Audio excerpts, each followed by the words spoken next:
कृषि मंत्री नरेंद्र सिंह तोमर ने किसानों के नाम एक खुला पत्र लिखा है। 8 पन्नों के इस लेटर में कृषि मंत्री ने कहा है कि वो खुद भी किसान हैं और खेती की चुनौतियों को समझते हैं। कृषि मंत्री ने कृषि कानूनों के फायदे गिनाते हुए लिखा कि एमएसपी खत्म नहीं होगी। वो इस पर लिखित आश्वासन भी देने को तैयार है। तोमर ने किसानों की चिंताएं दूर करने के साथ ही विपक्ष का मोहरा न बनने की भी सलाह दी है।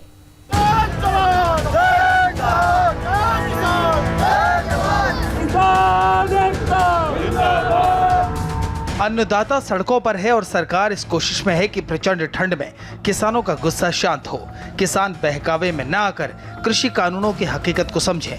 कृषि मंत्री नरेंद्र तोमर की 8 पन्नों की चिट्ठी डायरेक्ट किसानों के लिए है। इस खुली चिट्ठी में उन्होंने 8 बड़ी बातें लिखी हैं।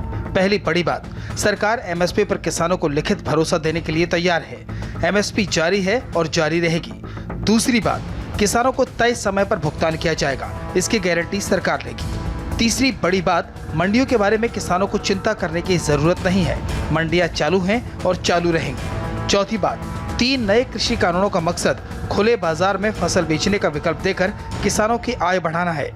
कृषि मंत्री की चिट्ठी में 5वीं बड़ी बात यह है कि किसानों की जमीन को कोई खतरा नहीं है। कोई भी व्यक्ति या कंपनी किसानों से उनकी जमीन नहीं छीन सकेगी। नरेंद्र तोमर ने 6ठी बड़ी बात लिखी, जमीन पर मालिकाना हक हमेशा किसान का ही होगा, क्योंकि कॉन्ट्रैक्ट फार्मिंग में समझौता सिर्फ फसल के लिए होगा, जमीन के लिए नहीं। किसान जब चाहें कॉन्ट्रैक्ट खत्म कर सकते हैं। कृषि मंत्री ने चिट्ठी में 7वीं बड़ी बात लिखी कि राजनीति के लिए कुछ लोग झूठ बोल रहे हैं। 8वीं बड़ी बात, तीनों कृषि कानून किसानों के हित में हैं और ये सुधार भारत में एग्रीकल्चर के क्षेत्र में नई नींव रखेंगे। कृषि मंत्री ने ट्विटर के जरिए अपनी चिट्ठी साझा की।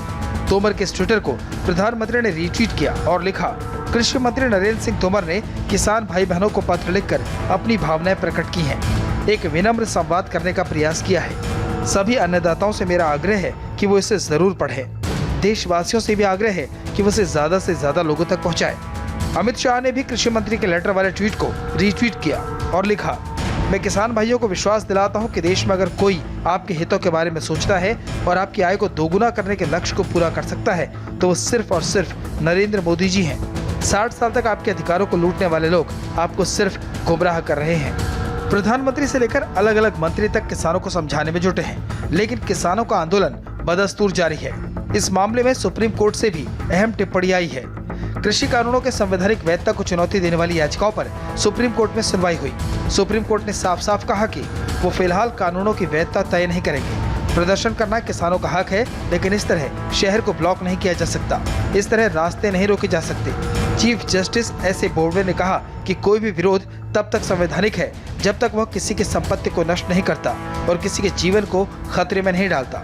चीफ जस्टिस ने कहा कि दिल्ली के रास्तों को बंद करने से शहर के लोगों को खाने पीने की समस्या आ सकती है। समस्या का हल आपस में बातचीत से ही निकल सकता है। आंदोलन पर बैठने से समस्या दूर नहीं होगी।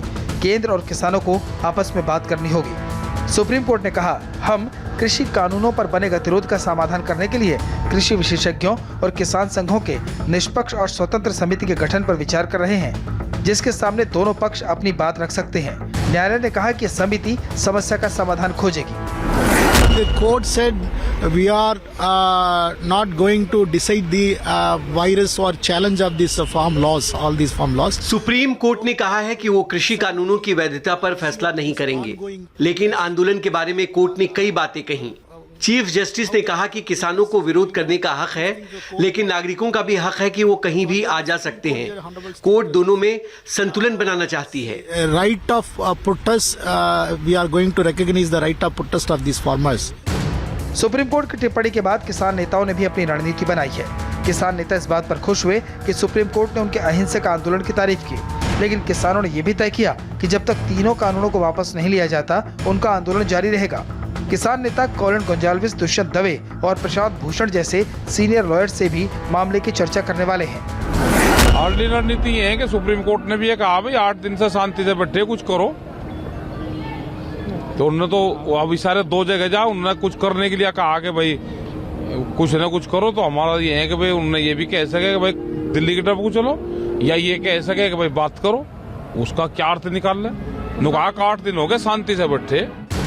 दिल्ली की कड़ाके की ठंड में किसान पिछले 22 दिनों से जमे हैं। दिल्ली के बॉर्डर बंद हैं और लोगों को आने जाने में दिक्कत हो रही है।